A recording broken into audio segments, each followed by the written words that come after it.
बिस्मिल्लाहिर्रहमानिर्रहीम। अस्सलामुअलैकुम। एक दना आदमी से पूछा गया, जिंदगी में कामयाबी कैसे हासिल होती है। दाना ने कहा, इसका जवाब लेने के लिए आपको आज रात का खाना मेरे पास खाना होगा। सब दोस्त रात को जमा हो गए।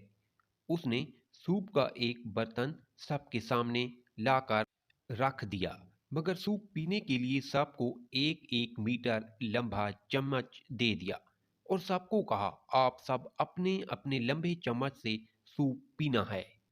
हर शख्स ने कोशिश की, मगर जाहिर है ऐसा नामुमकिन था। कोई भी शख्स चम्मच से सूप नहीं पी सका। सब भूखे ही रहे, सब नाकाम हो गए। तो उस दाना ने कहा, मेरी तरफ देखो। इसने एक चम्मच पकड़ा, सूप लिया और चम्मच अपने सामने वाले शख्स के मुंह से लगा दिया। अब हर शख्स ने अपना अपना चम्मच पकड़ा और दूसरे को सूप पिलाने लगा। सब के सब बहुत खुश हुए।